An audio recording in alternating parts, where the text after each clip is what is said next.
pela construção. E quanto mais significado tem a construção, para mim faz mais sentido. Vou te dar um exemplo.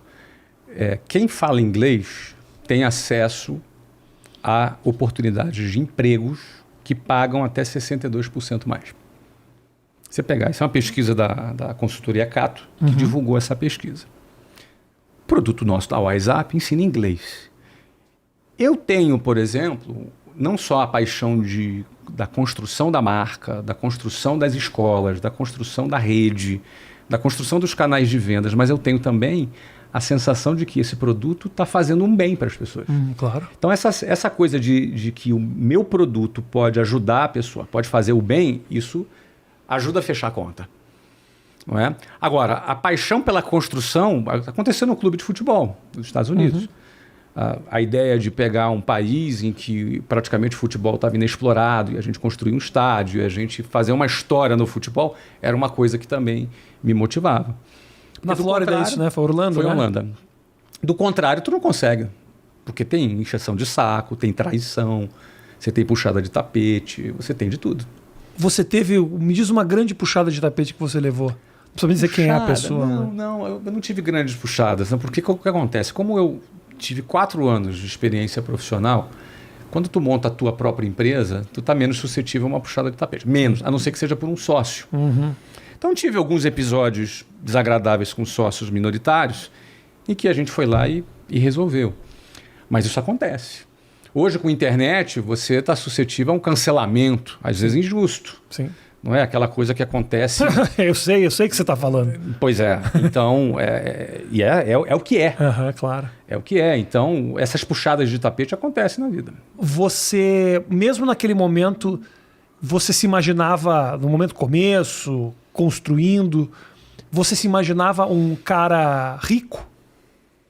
Isso foi uma busca para você? Não. No primeiro momento, não. Houve um momento que eu falei, cara, vou ficar rico. Teve um momento que eu percebi assim, cara, daqui a 1 ano eu tô rico. Aconteceu esse momento. Mas antes, o que eu queria era a minha independência financeira para poder me casar com a Luciana. Que coisa. Essa era a minha primeira meta. Coisa louca. Era a minha primeira meta. E isso me impulsionou de um jeito, cara. Cara, eu morava no Jabu. Do Jabu até o centro do Rio, onde eu trabalhava, dava 2 horas de ônibus, cara. Você imagina tu aguentar 2 horas de ônibus para ir e 2 horas para voltar? E não é 2 horas de ônibus qualquer, não. É ônibus lotado de gente, com um cara na tua frente, com outro cara com sovaco na tua cara, outro cara se esfregando na tua bunda. Você entendeu? Cara... 2 horas tensas. 2 horas tensas, cara. Aí no ônibus você tinha assalto, assédio de mulher, briga, você tinha... Cara, era uma aventura. Cada viagem, que a gente chamava de viagem, era uma aventura. Cada viagem. Aí chamava de viagem. Por 2 horas. Entendeu? E quando não era de ônibus, era de trem. Aí eu tinha que atravessar a favela Cavalo de Aço, andando, até a estação de trem de Senador Camará, para pegar o trem que vinha de Santa Cruz, lotado, até a Central do Brasil. Então, assim, a exclusão geográfica que eu chamo, né? É o cara que mora a 2 horas do trabalho. Então, por exemplo, eu chegava lá 8 horas da manhã para minha primeira reunião. Eu tinha um amigo chamado Antônio, que morava no Leblon, que o pai dele trabalhava em Botafogo. Ele pegava uma carona de carro com o pai dele até Botafogo. No Botafogo entrava no metrô, 5 minutos no ar-condicionado, estava lá. Ele acordava às 7 horas da manhã, tomava café da manhã, suquinho de laranja, bonitinho, sentado na casa dele. Quando dava 8 horas da manhã, ele estava perfumadinho, chegava e sentava, olhava para mim e falava, bom dia, Flávio. A gente participava da mesma reunião. Eu tinha chegado em casa meia-noite, tá? Acordava às 5 horas da manhã, escuro ainda, saía meio que tonto, engolia ele qualquer coisa rápida, porque 5h45 eu saía da minha casa, ainda escuro no inverno, no Rio de Janeiro. Caminhava até o ponto do ônibus para pegar um ônibus às 6 horas da manhã. Entrava no ônibus lotado, você chegava todo amassado, suado. Imagina no Rio de Janeiro, calor já de manhã, 30 graus às 6 horas da manhã, 35 graus às 7h40 da manhã. Você já ali suado, com um malandro suado do teu lado, e aí você olhando para o relógio, indo correndo para chegar lá, sentava 8 horas da manhã, já todo amassado, aí virava para o lado, bom dia, Antônio. Então, o que acontece? Tava lá o Antônio e o Flávio. Cara, a gente não partia do mesmo lugar. E aí, como é que era, por exemplo, ele que estava bonitão, combinando, gravatinha, combinando. Eu tinha uma gravata, 2 camisas, uma branca e uma rosa. Eu intercalava para não repetir roupa de forma alguma. Uma branca, uma rosa, uma branca, uma rosa. Uma única calça e um sapato. Sendo que no pé direito tinha um furo. E era um sapato meio... Sabe aquele sapato que tem negócio de ar? E aí, então, tinha um furo. Então, eu andava assim... Plac, fazia um... Plac, empurrava o ar para fora do sapato. Empurrava o ar para fora do sapato. Então, essa é a minha realidade. Então, eu tinha que tirar essa diferença. Eu queria casar, queria ser independente. E aí, a proposta de trabalho dizia assim, ó, você bate meta, tu é promovido. Você bate essa tal meta, então você tinha um plano de metas. Eu falei, cara, eu vou bater. Nem que eu vire noite, nem que eu trabalhe igual um cavalo aqui. Entendeu? Eu tenho na minha casa até hoje várias cartinhas que eu ia dentro do ônibus. Não tinha celular, cara. Não tinha assim, oi amor, tudo bem? Como tá você? Não existia isso. Então era cartinha. Garrancho ali com o ônibus balançando, escrevendo cartinha para Luciana dentro do ônibus. Você entendeu, cara? E aí o que acontece? 2 anos depois eu me casei com ela. Sovaco aqui. Isso. E cartinha ali. Cartinha ali. Cartinha ali. Eu só escrevia quando eu conseguia sentar. Entendi. Era uma loteria, né? Você conseguia sentar. Porque tinha dia que você passava as 2 horas de pé. A maioria dos dias era as 2 horas de pé. A maioria. Você acha que isso de alguma maneira, essa experiência te empurrou, te ajudou? Porque se fala muito isso, né? Você precisa passar um pouco de dificuldade para entender quando a glória chega. Eu não sei se eu concordo tanto com isso, mas de qualquer forma é algo que se fala muito. De alguma forma, isso te ensinou resiliência ali naquele momento. Porque você poderia ter desistido, você poderia ter feito algo mais simples, você tinha um objetivo muito claro. Mas você acredita que isso de alguma maneira te ajudou no fim das contas? Eu acho que me ajudou. Acho que na vida a gente decide aquilo que a gente quer. Mas em alguns casos é muito importante a gente decidir o que a gente não quer também. Sabe, o basta. É importante a gente ter aquele momento do basta.